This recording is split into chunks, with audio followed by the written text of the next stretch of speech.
আসসালামু আলাইকুম, সবাইকে স্বাগত জানাচ্ছি বিডিভিউস ইনফোটেনমেন্টে। আপনাদের সঙ্গে আছি আমি ফাহাদিয়া মিতো। মধ্যপ্রাচ্য সংকট তীব্রতর হয় 2023 সালের 7 অক্টোবর, যখন হামাস ইসরায়েলের ওপর হামলা চালায়, যা পুরো অঞ্চলকে নাড়িয়ে দেয় এবং বিশ্বব্যাপী প্রতিরোধ যুদ্ধের নতুন এক দিগন্ত উন্মোচন করে। এই যুদ্ধের পর দীর্ঘদিন অন্তরালে থাকা ফিলিস্তিনি ইস্যু আবারও বিশ্ব রাজনীতির শিরোনাম হয়ে যায়। ইসরায়েলের সাথে আরব দেশগুলোর কূটনৈতিক সম্পর্ক স্বাভাবিকীকরণ প্রক্রিয়া হোঁচট খায়। এই অপারেশনের ফলশ্রুতিতে বিশ্বের শতাধিক দেশ ফিলিস্তিনকে স্বীকৃতি দিয়েছে। সবচেয়ে বড় কথা, গণহত্যাকারী দেশ হিসেবে ইসরায়েলের অবস্থান বিশ্ববাসীর কাছে প্রমাণিত হয়েছে। বিশ্লেষকরা যুদ্ধ শুরুর প্রায় 22 মাস পর এসে এই যুদ্ধের জয় পরাজয়ের নতুন এক সমীকরণ উন্মোচন করেছেন। এ সম্পর্কে বিস্তারিত থাকছে এবারের প্রতিবেদনে।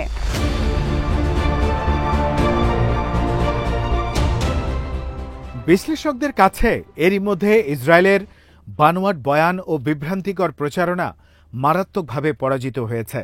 বিগত 77 বছর ধরে ইসরায়েল অত্যন্ত যত্ন সহকারে নিজেদেরকে ভিকটিম হিসেবে একটি ইমেজ তৈরির প্রয়াস চালিয়ে আসছিল, যেখানে তারা নিজেদের উদারপন্থী গণতন্ত্র এবং মানবাধিকারের এক অপ্রতিরোধ্য রক্ষক হিসেবে উপস্থাপন করত। 7ই অক্টোবরের পর ইসরায়েলের সেই মন গড়া মুখোশ ভেঙে পড়েছে এবং ইসরায়েলের সুনাম চিরতরে ক্ষতিগ্রস্ত হয়েছে। বিশ্ববাসী এমন সব চিত্র প্রত্যক্ষ করেছে যেখানে তারা ইসরায়েলের কল্পনাতীত ধ্বংসযজ্ঞ, অবিরাম বোমা বর্ষণ এবং 58,000-এর বেশি ফিলিস্তিনির নির্মম হত্যাকাণ্ড দেখতে পেয়েছে, যেখানে নিহতদের বিশাল সংখ্যায় শিশু, নারী এবং বয়োবৃদ্ধ।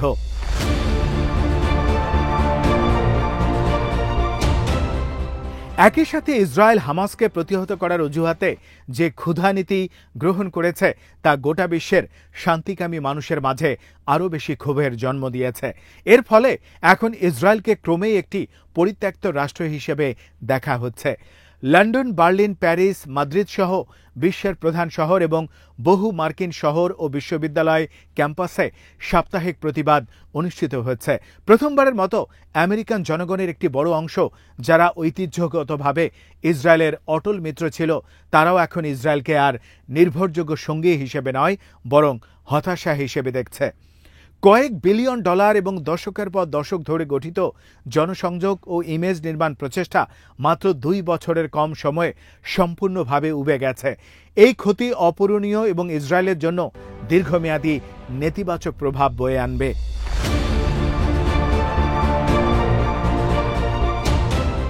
পরাজিতের তালিকায় দ্বিতীয়ত যার নাম এসেছে তারা হলেন ইসরায়েলি সেনাবাহিনী। একসময় আরব রাষ্ট্রগুলোর বিরুদ্ধে হুট করে জয় পাওয়ার পর ইসরায়েলি সেনাবাহিনীর গ্রহণযোগ্যতা বেড়ে গিয়েছিল। বিশেষ করে 1967 সালের 6 দিনের যুদ্ধে মিশর, সিরিয়া ও জর্ডানকে দ্রুত পরাজিত করার জন্য আইডিএফ এর ইমেজ বেড়ে গিয়েছিল, যা আজ মারাত্মকভাবে সম্মান হারিয়েছে। আধুনিক প্রযুক্তি ও সামরিক শক্তির বিশাল প্রাধান্য থাকা সত্ত্বেও ইসরায়েলি প্রতিরক্ষা বাহিনী আইডিএফ মাত্র 30,000 সদস্যের হালকা অস্ত্রে সজ্জিত হামাস যোদ্ধাদের দমন করতে হিমশিম খেয়েছে। হামাসের বিস্তৃত ও জটিল সুড়ঙ্গ নেটওয়ার্ক এক প্রবল ও স্থায়ী চ্যালেঞ্জ হয়ে দাঁড়িয়েছে, যার সামান্য অংশই ধ্বংস করতে সক্ষম হয়েছে আইডিএফ। অভ্যন্তরীণভাবে সেনাবাহিনী ক্লান্ত হয়ে পড়েছে বলে খবর রয়েছে। হারেজ পত্রিকা উদ্বেগজনকভাবে জানায়, ইসরায়েলি সৈন্যরা আত্মহত্যা করছে এবং অনেকে লড়াই করতে বা পুনরায় রিজার্ভ হিসেবে ডাকা হলে সাড়া দিতে অস্বীকৃতি জানাচ্ছে। এর সাথে যুক্ত হয়েছে দীর্ঘদিনের সংকট, কেননা রক্ষণশীল হারেদি ইহুদিরা সেনাবাহিনীতে যোগ দিতে মোটেও আগ্রহী নয়।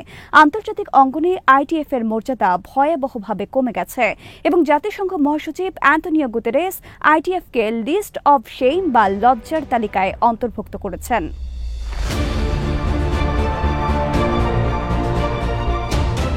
একসময় ভয়ঙ্কর আঞ্চলিক শক্তি হিসেবে খ্যাত বিশাল সংখ্যক ক্ষেপণাস্ত্র ও যুদ্ধ কঠোর যোদ্ধাদের নিয়ে গঠিত হিজবুল্লাহ চলমান সংঘাতে এক ভয়াবহ ধাক্কা খেয়েছে। ইসরায়েলের ধারাবাহিক একের পর এক আঘাতে দলটি কার্যত দুর্বল হয়ে পড়েছে। তাদের ক্যারিশম্যাটিক নেতা হাসান নাসরাল্লাহ, তার মনোনীত উত্তরসূরি এবং দক্ষিণ লেবানন ও দক্ষিণ বৈরুতের বহু শীর্ষ সামরিক কমান্ডার নিহত হয়েছেন।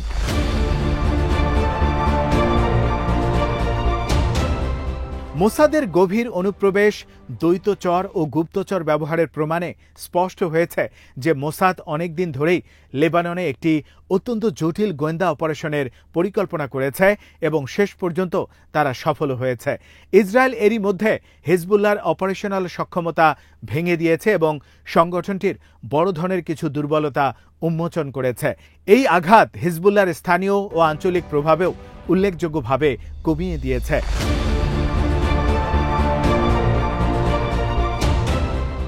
হেরেছে ইসরায়েলের প্রধান অর্থনৈতিক ও কূটনৈতিক পৃষ্ঠপোষক যুক্তরাষ্ট্র। ইসরায়েলকে বিশাল সামরিক সহায়তা প্রদানকারী দেশ হিসেবে যুক্তরাষ্ট্রের অবস্থান ও ভাবমূর্তি এই সংঘাতের কারণে গুরুতরভাবে ক্ষতিগ্রস্ত হয়েছে। অনেকেই মনে করছেন যুক্তরাষ্ট্র গাজার ধ্বংসযজ্ঞে ইসরায়েলের সহযোগী হয়েছে, আর এ কারণে ইসরায়েলের পাশবিকতা থেকে তারা যুক্তরাষ্ট্রকে কোনোভাবেই আলাদা করতে পারছেন না। কেননা বিপুল প্রভাব থাকার পরেও যুক্তরাষ্ট্র ইসরায়েলের কার্যক্রমে কার্যকর হস্তক্ষেপ করতে পারেনি। অনেকেই বিশ্বাস করে যে যুক্তরাষ্ট্র এই সংঘাতকে উৎসাহিত করেছে এবং এটি দীর্ঘায়িত করেছে, যেটি সহজে একটি বন্দি বিনিময় ও দখলদার সেনাদের প্রত্যাহারের মাধ্যমে মাস কয়েক আগেই শেষ করা যেত।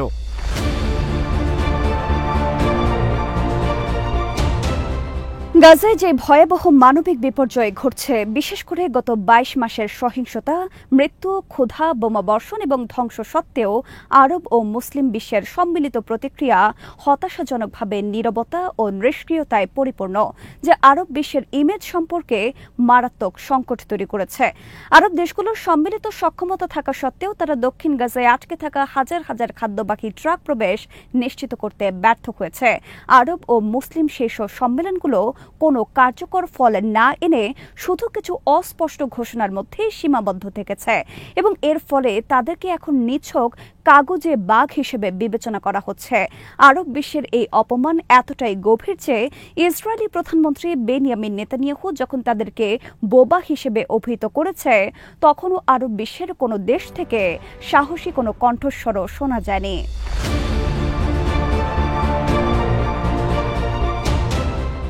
তবে ধ্বংসস্তূপের মধ্যেও কিছু শক্তি বিস্ময়করভাবে লাভবান হয়েছে। এর মধ্যে সবার আগে বলতে হয় গাজার জনগণ ও ফিলিস্তিনি প্রতিরোধ আন্দোলন, বিশেষ করে হামাস ও ইসলামিক জিহাদের কথা। যদিও বাহ্যত তারা সবচেয়ে বেশি ক্ষতিগ্রস্ত হয়েছে, এরপরও গাজার জনগণ এবং প্রতিরোধ সংগঠনগুলো এক নজিরবিহীন অটল দৃঢ়তা প্রদর্শন করেছে।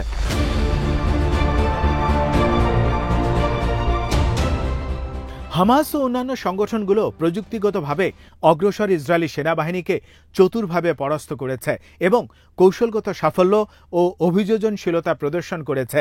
সবচেয়ে গুরুত্বপূর্ণ হল গাজার জনগণ তাদের মাতৃভূমি ছেড়ে অন্য কোথাও চলে যাওয়ার প্রস্তাবগুলো দৃঢ়ভাবে প্রত্যাখ্যান করেছে। তারা ৭৭ বছর পরে এসেও ১৯৪৮ সালের নাকবার বেদনা স্মৃতি ভুলে যাননি। কেননা নাকবায় যারা মুখের কথা বিশ্বাস করে নিজেদের ভূমি ছেড়ে চলে গিয়েছিল, তারা আর কখনোই ফিরে আসতে পারেননি। ডোনাল্ড ট্রাম্পের মতো ব্যক্তিত্ব যখন গাজা কিনে তা রিসোর্টে রূপান্তরের প্রস্তাব দেন, তখন গাজাবাসী তা প্রত্যাখ্যান করে। এটি তাদের মাতৃভূমির প্রতি অটল নিষ্ঠা ও প্রতিজ্ঞার প্রমাণ।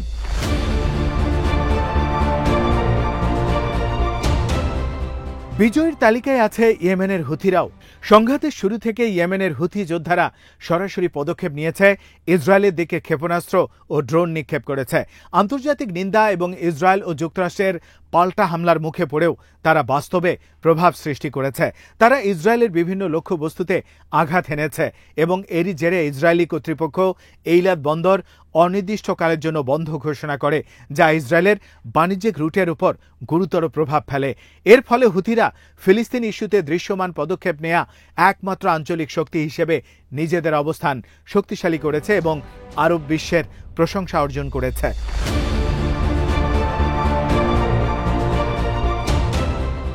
আরব দেশগুলোর শাসকেরা পরাজিত হলেও জিতেছে আরব জনগণ। প্রথম দিকে আরব জনসাধারণ ফিলিস্তিনিদের প্রতি ব্যাপক সমর্থন জানায় রেডিও, টেলিভিশন, নিবন্ধ এবং আম্মান, বাগদাদ, আলজিয়ার্স ও ইয়েমেনের শহরে সাপ্তাহিক বিক্ষোভের মাধ্যমে। যদিও সময়ের সাথে সাথে ক্লান্তি ও অসহায়ত্বে সেই উৎসাহ কিছুটা কমে এসেছে, কিন্তু ফিলিস্তিনি ইস্যুর প্রতি সংহতি এখনও প্রবলভাবে বিরাজমান। এটি ভবিষ্যতের পরিবর্তনের জন্য এক শক্তিশালী ভিত্তি।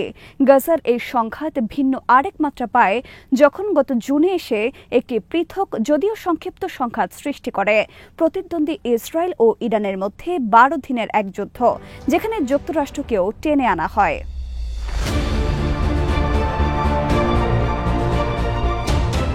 ইসরায়েল দাবি করেছিল তারা বেশিরভাগ ইরানি ক্ষেপণাস্ত্র প্রতিহত করেছে, তবে বাস্তবতা হল ইরানের মিসাইল ইসরায়েলের সামরিক সদর, গোয়েন্দা সংস্থা এবং হাইফার মতো বন্দরগুলোতে আঘাত হানে। প্রথমবারের মতো ইসরায়েলিরা নিজেদের মাটিতে ধ্বংস প্রত্যক্ষ করে। ইসরায়েলি সেন্সরশিপ থাকা সত্ত্বেও এই ধ্বংসযজ্ঞ বিশ্বজুড়ে টিভি পর্দায় দৃশ্যমান হয়ে যায়।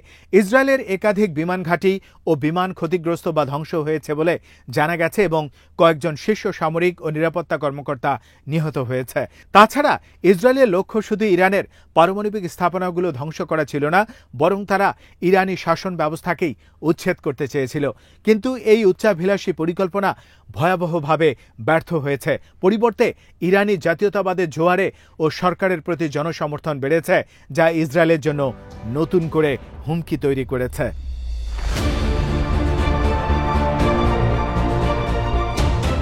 আজ এখানে শেষ করছি। সমরাস্ত্র, প্রতিরক্ষা ও কূটনীতির নানা তথ্য জানতে চোখ রাখুন বিডিফিউজ ইনফোটেনমেন্টে। চ্যানেলটি ভালো লাগলে সাবস্ক্রাইব করুন, সংযুক্ত থাকুন আমাদের ফেসবুক পেজে। আল্লাহ হাফেজ।